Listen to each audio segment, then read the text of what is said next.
नमस्कार दोस्तों, मेरा नाम है अनुराग और स्वागत है आपका हमारी एक और नई वीडियो में। Finally guys, Fronx Indian market में लॉन्च हो चुकी है एंड लॉन्च होने साथ ही इस गाड़ी के अंदर कुछ टेक्निकल इश्यू एंड बग वगैरह वो आने स्टार्ट हो चुकी हैं। सबसे बड़ा सीट बेल्ट को लेकर देखा गया है, काफ़ी लोगों की कंप्लेन आ रही है कि जो इसके अंदर रियर सीट बेल्ट आ रहे हैं उसमें प्रॉब्लम ये है कि रियर पैसेंजर अगर बैठा भी नहीं है तो भी हमें जो फ्रंट की एमआईडी है वहाँ पे हमें सीट बेल्ट वार्निंग है वो बार बार सुनाई देती है एंड जो बजर है इनका 1.5 मिनट तक हमें सुनाई देता है। ऐसा नहीं होना चाहिए। अगर आप सीट बेल्ट बकल के अंदर वो क्लिप के अंदर लगा दोगे तो सीट बेल्ट की वार्निंग खत्म हो जाएगी, जबकि होना ऐसा चाहिए जैसे फ्रंट सीट के अंदर अभी इंडिया में आ रहा है कि अगर आप बंदा बैठा है और उसने सीट बेल्ट नहीं लगा रखा है तो जो नीचे की सीट के अंदर सेंसर लगा होता है वो वेट को सेंस करके वहाँ पे आपको वार्निंग है वो आनी चाहिए, तब आप सीट बेल्ट लगाओगे तो आपकी वार्निंग बंद हो जाएगी। लेकिन फ्रोंक्स के साथ में उल्टा है।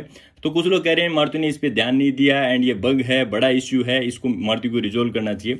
तो दरअसल भाई ये कोई बड़ा इशू नहीं है। मारुति ने प्लानिंग के तहत ये जो सीट बेल्ट वाली चीज़ है वो दी है।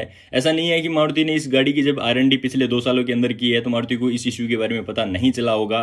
साथ ही कोई ऐसी चीज़ भी नहीं होगी कि इंजीनियरिंग वगैरह को भी लेके कि फ्रंट सीट की तरह आपको रियर सीट के अंदर भी वेट सेंसर वो दे देने चाहिए थे, तो बंदा बैठे तभी जो सीट बेल्ट की वार्निंग है वो MID के अंदर आए, बजर वगैरह सुनाई दे। दरअसल मारुति ऐसा जानबूझ के कर रही है कि अपने इंडिया में अब सेकेंड रो के अंदर भी सीट बेल्ट लगाना कंपलसरी हो गया है। और हमारे इंडियन की हैबिट ऐसी है, हमारे दिमाग में ये चीज़ बनी हुई है कि जो फ्रंट सीट के अंदर जो लोग बैठते हैं उन्हीं का एक्सीडेंट होता है, उन्हीं को ही सीट बेल्ट लगाने जरूरी होते हैं।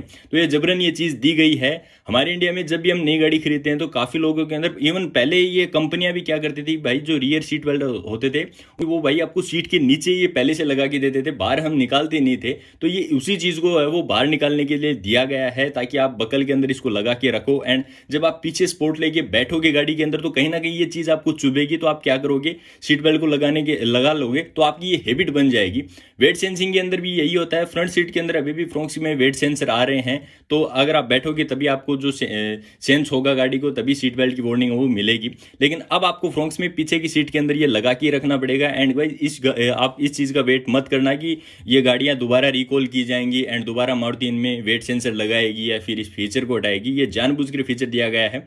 मारुति तो इवन पहले देती भी थी। अगर आप पुरानी मारुति कोई भी गाड़ी उठा के देखोगे, फिर चाहे वो स्विफ्ट हो, बलेनो हो या फिर जो पुरानी वाली ब्रेजा हो, उसमें आपको रियर सीट बेल्ट के अंदर भाई जो हमारा बकल कई बार टकराता है, आवाज़ आती है गाड़ी जब भी पोर्ट होल्स के ऊपर से गुजरती है, तो उनको लगाने के लिए भी आपको एक छोटी सी चीज़ है वो दी रहती थी। तो उसके अंदर आप लगा दोगे तो आपका सीट बेल्ट है वो हिलेगा नहीं एंड साउंड नहीं करेगा।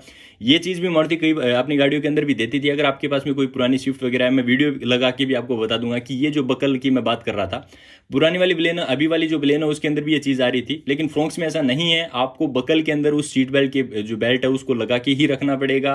एंड अगर आप बैठोगे सेकंड रो की सीट के अंदर तो आपको बकल से निकाल के आप बैठो एंड देन उसके बाद में आप अपना सीट बेल्ट वो लगा लो, तो आपकी बजर की साउंड है वो सुनाई नहीं देगी।